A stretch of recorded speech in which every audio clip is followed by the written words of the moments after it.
इस खंड में रामानुजन के जीवन के जिन विभिन्न पक्षों पर प्रयास डालने का प्रयत्न किया जा रहा है, उसकी मुख्य बात यही है कि कैसे गणित के लिए रामानुजन इस धरती पर आए थे और उन्होंने गणित के क्षेत्र में जितने भी कार्य किए वो अभी तक संसार के उच्च कोटि के गणितज्ञों और वैज्ञानिकों के लिए आश्चर्य का विषय छोड़कर कुछ नहीं है।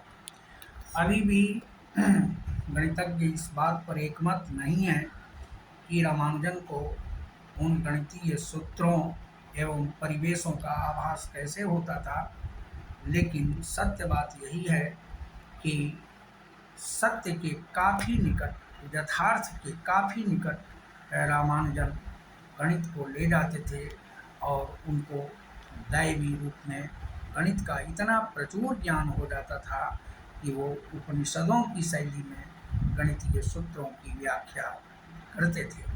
अपने पाश्चात्य गुरु और दिग्दर्शक गॉडफ्रे हेराल्ड हार्डी के समक्ष भी उन्होंने ऐसी ऐसी बातों की चर्चा की जिस पर गॉडफ्रे हेराल्ड हार्डी को स्वयं आश्चर्य होता था कि यह कैसे आया, किस प्रकार आया, परंतु रामानुजन से वो ज़्यादा इन बातों पर उलझना नहीं चाहते थे।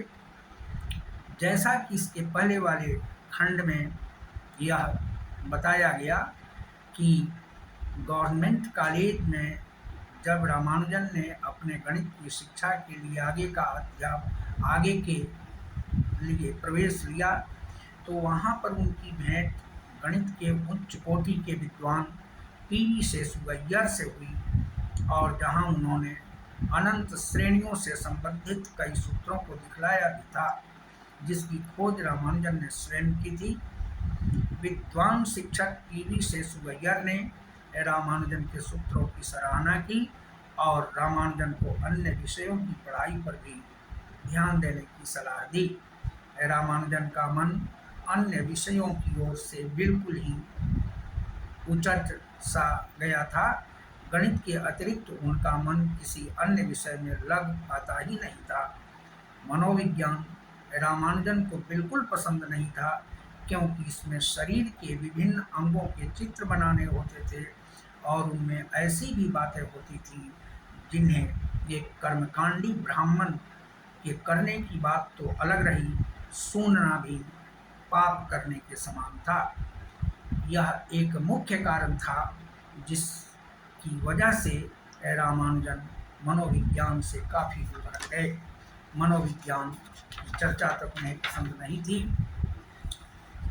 खैर, 11वीं की परीक्षा हुई और रामानुजन को गणित के अतिरिक्त अन्य सभी विषयों में सफलता प्राप्त नहीं हुई। अभी तक की पढ़ाई छात्रवृत्ति के कारण हो रही थी। असफल होने के कारण रामानुजन की छात्रवृत्ति समाप्त कर दी गई। 12वीं कक्षा में प्रवेश नहीं हो सका और श्रीनिवास रामानुजन FA, जिसका अर्थ first arts then class 12 FA की परीक्षा में सफल नहीं हो सके। छात्रवृत्ति रामानुजन के लिए मात्र सम्मान की ही बात नहीं थी, बल्कि एक आर्थिक सहारा भी थी। एक सत्र की फीस 32 रुपये होती थी और इनके पिता को लगभग 20 रुपये प्रति माह मुनीम की नौकरी से प्राप्त होते थे। घर की विपन्नता इतनी अधिक थी कि घर के सभी सदस्यों को भरपेट भोजन भी नहीं मिल पाता था। अब रामानुजन गणित का ट्यूशन पढ़ाने लगे और व्यापारियों के बही खाते लिखने का कार्य उन्होंने शुरू किया। ट्यूशन में गणित पढ़ाते पढ़ाते वह इस प्रकार तल्लीन हो जाते थे कि वे यह भूल जाते थे कि वे हाई स्कूल के विद्यार्थियों को पढ़ा रहे हैं। वे सामान्य प्रश्न का भी इतना सुदृढ़ हल देने लगते थे कि विद्यार्थी उलझ जाते थे और इस प्रकार ट्यूशन चला पाना भी एक हरक्यूलियन टास्क के समान हो गया। परिणाम यह हुआ कि रामानुजन का यह ट्यूशन भी आगे की ओर नहीं चल सका। रामानुजन ने अब नौकरी की खोज प्रारंभ की और अपने मित्र की सलाह पर विशाखापत्तनम पहुंच गए। नौकरी नहीं मिल पाई और उन्हें पुनः वापस लौटना पड़ा। उन्होंने पुनः कॉलेज में जाना प्रारंभ किया, लेकिन कक्षा में उपस्थिति कम होने के कारण वे सन 1905 की परीक्षा में सम्मिलित नहीं हो पाए। अभिलाषा की पूर्ति के लिए सन 1906 में उन्होंने मद्रास के पचइप्पा कॉलेज में अपना नाम लिखवाया। यहाँ पर उन्होंने रजिस्टर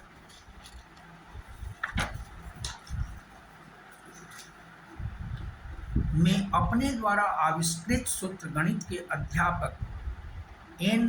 रामानुजाचार्यार को दिखाया। रामानुजाचार्यार ने रामानुजन को महाविद्यालय के प्राचार्य से मिलने के लिए कहा। प्राचार्य ने रामानुजन की पढ़ाई को जारी रखने के लिए रामानुजन को एक छोटी राशि की छात्रवृत्ति दे दी, लेकिन कुछ समय बाद बीमार हो जाने के कारण रामानुजन ने पढ़ाई छोड़ दी और कुंभकोणम वापस लौट आए। सन 1907 में रामानुजन ने एफए की परीक्षा स्वतंत्र परीक्षार्थी के रूप में दी और इसका भी परिणाम वही हुआ जो उनके भाग्य ने पहले से तय कर रखा था। वे परीक्षा में अनुत्तीर्ण रहे और इसी के साथ भारत में उनके विद्यार्थी जीवन की विधिवत विद्यार्जन की कथा समाप्त हो जाती है। भारत में उनकी शिक्षा की यही अस्त व्यस्त स्थिति रही, उनके ज्ञान की यही स्थिति रही, विधिवत ज्ञानार्जन की ही इति स्त्री हुई। रामानुजन के शोध की नहीं, भारत से बाहर रामानुजन को शोध कार्यों के क्षेत्र में बुलाया जा रहा था और रामानुजन के सामने समय मौन दर्शक के समान खड़ा था। 13 वर्ष की अवस्था में ही श्रीनिवास रामानुजन ने अपने शिक्षकों से विचित्र प्रश्न पूछना प्रारंभ कर दिया था। रामानुजन ने अपने घर में रहने वाले 2 विद्यार्थियों से पुस्तकालय से कुछ पुस्तकों को लाने का आग्रह किया। इन विद्यार्थियों ने जिन 2 पुस्तकों को लाकर दिया वे पुस्तकें थी एस.एल. लोनी द्वारा लिखी गई त्रिकोणमिति की पुस्तक तथा जॉर्ज शुब्रिज कार द्वारा रचित a synopsis of elementary results in pure and applied mathematics की 2 भागों वाली पुस्तक। प्रथम भाग जो सन 1880 में प्रकाशित हुई और दूसरा भाग सन 1886 में प्रकाशित हुआ था। ये दोनों भाग रामानुजन ने बड़े चाव से पढ़ा। दुर्भाग्यवश आज कार की पुस्तक प्राप्त नहीं है। प्रोफेसर रिचर्ड एस्की ने कार की पुस्तक के संबंध में लिखा है। इस पुस्तक में विभिन्न सूत्र गणितीय तादात्म्य और प्रमेय मात्र दिए गए हैं, उनके प्रमाण नहीं है। प्रत्येक अध्याय में सूत्र एवं साध्य क्रम के अनुसार ही हैं, लेकिन अध्याय के नंबर 100, 200 इत्यादि हैं, लगातार नहीं हैं। बीच बीच में कुछ नंबर छोड़े भी गए हैं। कुल मिलाकर लगभग 1300 स्थान रिक्त हैं। अंतिम सूत्र की संख्या 6165 है। वास्तव में उसमें लगभग 4865 सूत्र हैं। ये सूत्र बीजगणित, त्रिकोणमिति, वैश्लेषिक ज्यामिति और कलन शास्त्र से संबंधित हैं। प्रोफेसर शेषुअय्यर एवं श्री आर. रामचंद्र राव ने रामानुजन के जीवन में कार की पुस्तक का महत्व बतलाते हुए लिखा है, यह वह पुस्तक थी जिसने रामानुजन की विलक्षण बुद्धि को कुशाग्र बना डाला। वह उसमें दिए गए प्रत्येक सूत्र को सिद्ध करने में लग गए। रामानुजन द्वारा प्राप्त हल स्वयं में नवीन एवं अद्वितीय शोध की गाथा कह रहा था। कार की पुस्तक में दिए गए सूत्रों की उत्पत्तियां एवं नवीन सूत्रों को रामानुजन ने अनुमानतः सन 1904 में एक रजिस्टर में साफ साफ लिखना प्रारंभ कर दिया था। वे लंबे पृष्ठों पर हरी स्याही से लिखते थे। यही रजिस्टर बाद में रामानुजन की नोटबुक के नाम से जाना गया। इनका एक संकलन मुंबई के Tata institute of fundamental research ने प्रकाशित किया है। Professor GN. वाटसन के अनुसार इंग्लैंड जाने से पूर्व भारत में रामानुजन द्वारा दिए गए सूत्रों एवं निष्कर्षों की संख्या 3000 से 4000 के बीच में थी। रामानुजन ने 1 फरवरी 1912 को मद्रास पोर्ट ट्रस्ट के चीफ अकाउंटेंट को प्रार्थना पत्र लिखा। इसी प्रार्थना पत्र के आधार पर रामानुजन को 1 मार्च 1912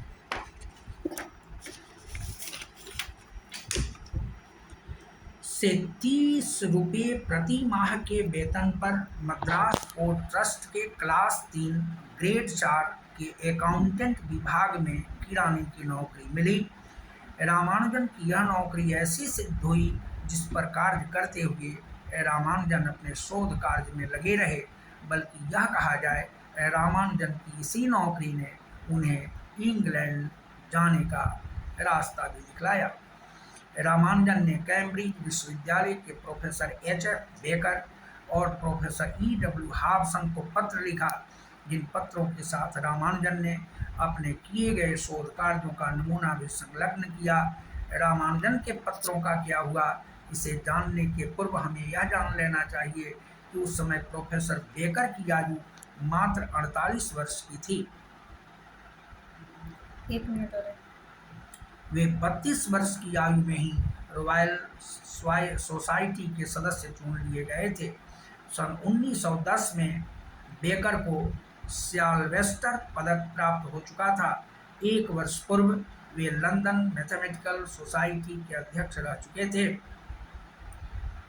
प्रोफेसर बेकर पुरानी पीढ़ी के वैसे विद्वान थे जो नए विचारों का स्वागत कभी नहीं करते थे। प्रोफेसर हॉबसन की आयु लगभग 60 वर्ष की थी। वे महिलाओं को डिग्रियां देने के प्रबल विरोधी थे। प्रोफेसर हॉबसन शोध को सामान्यतः महत्व दिया नहीं करते थे। Professor H.F. बेकर और प्रोफेसर हॉबसन दोनों ने ही रामानुजन के शोध पत्रों को रद्दी का पुलिंदा बनाकर सिरे से खारिज कर दिया। यहाँ यह भी उल्लेखनीय है कि सन 1914 में जब रामानुजन कैम्ब्रिज गए, तब इन्हीं दोनों महानुभावों ने रामानुजन का भव्य स्वागत किया। फिर दिसंबर 1917 में जब श्रीनिवास रामानुजन को रॉयल सोसाइटी का सदस्य बनाने का प्रस्ताव 12 गणितज्ञों ने विधिवत दिया, तब उन गणितज्ञों में प्रोफेसर बेकर और प्रोफेसर हॉबसन भी सम्मिलित थे। आगे चर्चा के लिए फिर अगले एपिसोड की प्रतीक्षा करें।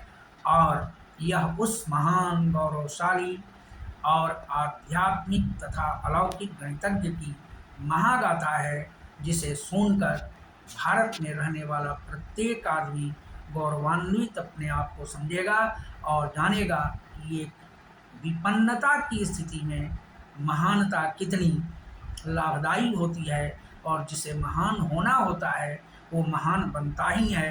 विपन्नता का उसके आगे कोई महत्व नहीं रहता।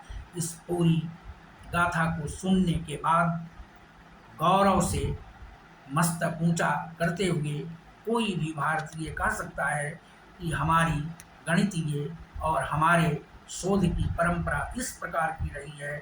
अगर हमें उचित दिग्दर्शन मिले तब हम विज्ञान और अध्यात्म का तालमेल इस प्रकार के बिठाने में सफल हो जाएंगे कि विज्ञान के सामने अनेक अनुत्तरित प्रश्न जो हैं उनमें बहुतों के उत्तर प्राप्त हो सकेंगे। धन्यवाद। इस एपिसोड में इतना ही।